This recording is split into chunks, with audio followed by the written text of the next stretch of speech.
Phelps, and I'm a registered dietitian, and I work for Dr. Brian Gluck at our bariatric practice called Life Without Limits right here in Muskegon. And one of our focuses, obviously, as a bariatric surgery facility is that we look at weight loss. And I have two good visuals up here of exactly what you could stand to lose by doing a couple of the things that I'm going to talk about today. This lovely thing right here that scares a lot of people when they see it in our classroom is this is an example of what 5 pounds of fat actually looks like inside of the body. So that's a pretty darn good chunk there at the 5-pound amount. And then we also have a model that's about 1 pound of fat. And this is truly what it looks like within the body. And then it would lead us into saying, okay, how would we get rid of even just this little guy compared to wanting to lose maybe this much? And I have a couple visuals that are very helpful for some people. Two of the biggest culprits in the diet as far as weight gain is concerned are fats and sugars.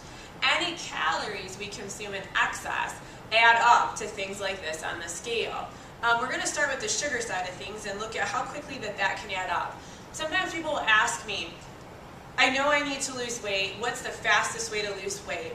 And one of the things I think that's important to look at is what you actually drink. A lot of times we think that weight comes from what we chew and not always what we sip. And this one has been a pretty powerful example for quite a few people.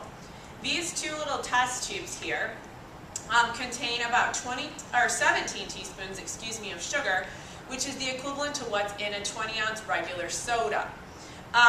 To put that into perspective, if you were to drink 2 20-ounce sodas every day, regular variety, the sugar in those would add up at the end of the week to 1 pound, like this. So by just eliminating 2 20-ounce regular sodas, you would eliminate 1 pound a week without changing anything else in the diet and without even looking at what you chew. Now, some people, though, would say, okay, if that's the amount that's in a regular soda, I would probably be better off drinking a fruit juice. Well, fruit juice provides a lot better nutrients and you're going to get a lot of vitamins and minerals. You're still going to get a very similar caloric load and very similar sugar value, even though it came from a better place. The thing is, your body doesn't understand the difference, and those liquid calories add up quickly.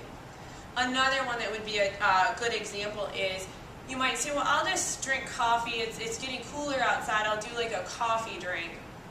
Coffee is actually not a bad for us thing to be drinking, but when we get it at the gas station in those machines where we push the little button and it fills it 2/3 full and finishes off, we're still back to the same situation as we are with that regular soda.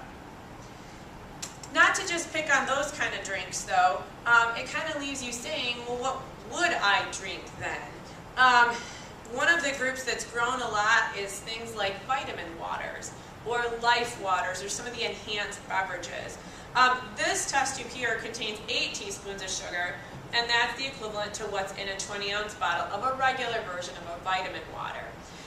This one, to me, is a little bit scary because of the title. It's water and it has vitamins in it. Those are 2 things that my body probably needs. The catch is they don't need the 8 teaspoons of sugar that came with it. So there are some lighter versions, some 0-calorie versions that are a good alternative, but you want to make sure you're making that choice because even just one of these every day would be half of a pound of body fat in a week. One that's not a bad choice is actually your Propel. A 20-ounce Propel just has 1 teaspoon of sugar. A teaspoon of sugar is a pretty small amount when you look at wanting to have some flavor in your beverage. So it would be a better alternative. Of course, we can't neglect the fact that so would water. So that's a little bit on the sugar side of things. And then we want to look at the fat side of things and how quickly that can add up. When you look at fast food restaurants, if you were to go out and get yourself 6 chicken nuggets, you're going to find in just the 6, and I don't know a lot of us, if we're going to hit the drive-thru, would only get the 6 size. That might be what our kids would get, but that's going to stack up to 4 teaspoons of fat, which hopefully you'll be able to see in this cloudy little tube, this white pasty looking stuff. This is what's called saturated fat. The bulk of what we're going to find in a lot of our fried and processed foods is going to be saturated or trans fats. It's solid, it's sticky, and it looks like this in our body. So maybe some of us would say, well, That's all right, I still really like my chicken nuggets. The problem then also is, what are you going to put with them? If you have the medium fry, which handy that it usually comes with the meal deal, you're going to stack that up and fill this tube full at about 8 teaspoons of fat. You'll notice that you can't see anything through here. This is what would happen to your blood vessels.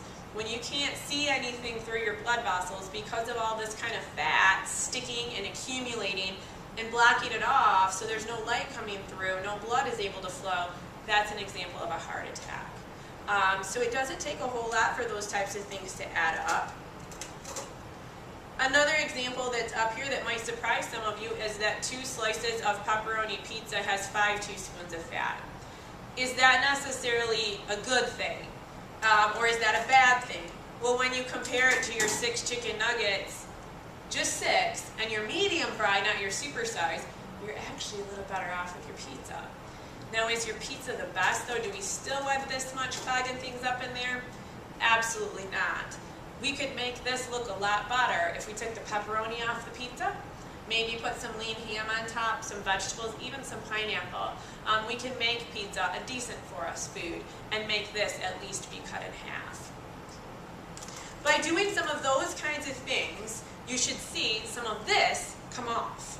Okay? But before I give fat such a horrible reputation, I think we also have to understand that there's good for us fats. And that's what this is.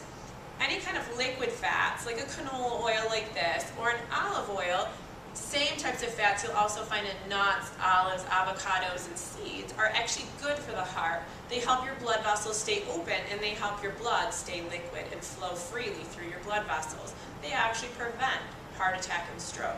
So when we compare the two, it certainly does matter the type that we're consuming.